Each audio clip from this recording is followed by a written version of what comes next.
Hello there, grumpy old fart here. It's not really an AD&D story. I'm telling about a book that came out in the mid '80s, and this book is called Oriental Adventures. This book was published as an addition to the Advanced Dungeons and Dragons Player's Handbook and the Unearthed Arcana. I bought my first copy of the Oriental Adventures while I was in the United States Air Force. I believe it came out shortly after the Unearthed Arcana, but don't quote me on that. I'm not sure when it came out. I'm not sure which one came first, I should say. Regardless, this tome is a treasure trove of information and rules regarding the Oriental gameplay in an AD&D setting. It was awesome. I loved it. When I was a kid, I grew up watching Bruce Lee, Chuck Norris, Saturday morning Kung Fu theater. It was just wonderful. And this book was a wellspring of adventure. I was enamored. As soon as I opened it, I was enamored. As soon as I opened the front cover, boom. This book has new character classes. The Oriental Barbarian, the Bushi, which is kind of a fighter, the Kensei, which is another kind of a fighter called it translates to Sword Saint, but they let you use whatever weapon you want, including unarmed combat. The Yakuza, which is a type of a thief. The Monk, the monk should have been there all along. However, they also have Occidental monks. I allow both because the monk that they talk about here is different than the monks in the Oriental Adventure. So I try to differentiate the two. I allow people to run both in my games. Either, I should say. They have the ninja, which obviously is an assassin. The samurai, which equivalents to kind of like a knight or a cavalier. They have the shukenya, which is a cleric, more or less. And the sohi, which is kind of like a paladin. It's about the closest thing they've got to a paladin. He's a warrior trained in religion, and he can cast spells and blah, blah, blah. And they have their own type of a wizard called a wujin. And I loved them. I loved each class had its own special abilities. It was awesome. Every class had their own key powers, Ki, key powers. They're kind of like mind spirit powers. Mind over matter kind of thing. It had cultural information to allow you to run in that setting, so you could run like in China or Japan or wherever. It had its own geography and place names and things like that. So it was a different world, but it allowed you to run in that setting, and it was brilliant. Best of all, in my opinion, it had martial arts.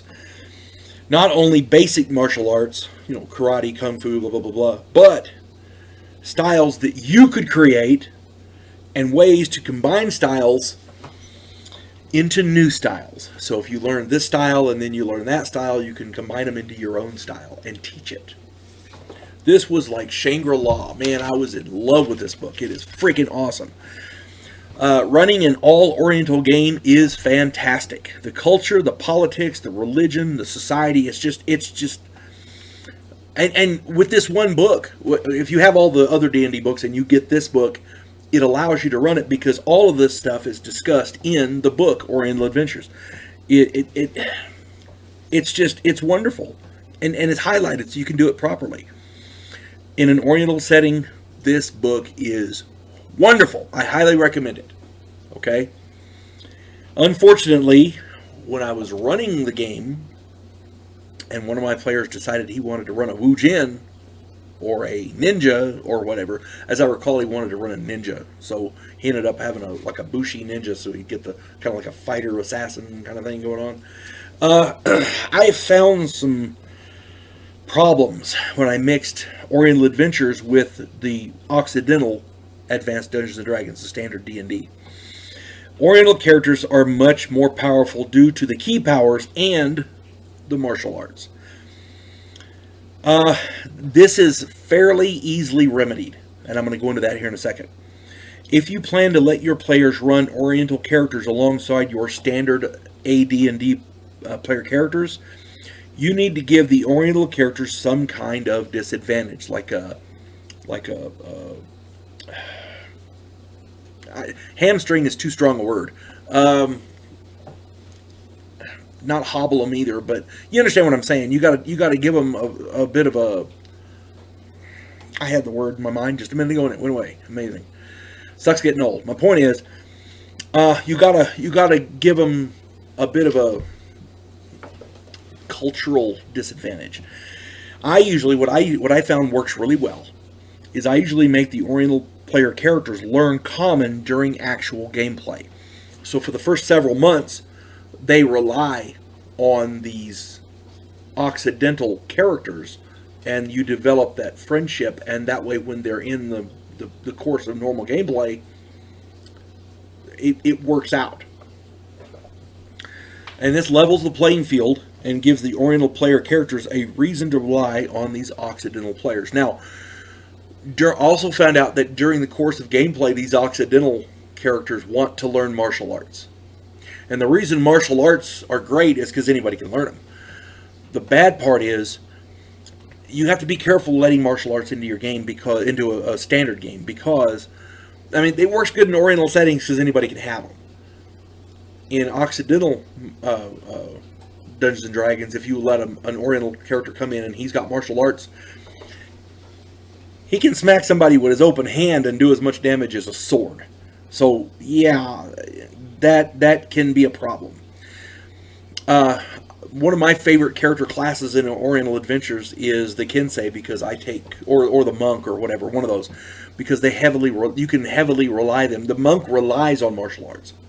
The Kensei can take martial arts as a specialty weapon and gets all kinds of bonuses. He could be butt naked and still have his weapon, his specialty weapon. So, you know. But this simple remedy about the language barrier allowed one player to run it was a Bushi ninja in my Occidental campaign for 13 years. It was wonderful. Okay? I took the player character. Basically, it took the player character a while to learn common. He was forced to rely on and befriend the other players, and it really worked out well, because then when he had learned common, he didn't need them anymore. But they had developed that rapport, and there was a reason for them to stay together in the group. You see what I'm saying? Take your time letting them learn common. Don't okay, well, take it as your language and you're done. Don't do that. Take your time. Let them learn the language. That will allow your players... Oriental players in an Occidental setting kick everybody's ass. So just let them... You got to give them some kind of a disadvantage. So anyway, that's my advice when you're doing it. Otherwise, if you run just a regular Oriental campaign with everybody running Oriental characters, man, knock yourself out. Do whatever you want. It's awesome. Hope this helps everybody. And again, I'm not saying this is how you have to do it, but this is how I did it and it worked, so that's what I recommend. Again, Oriental Adventures, an absolutely wonderful book. I highly recommend it, and it'll be a great addition to your D&D game. You folks have a good day. God bless one and all.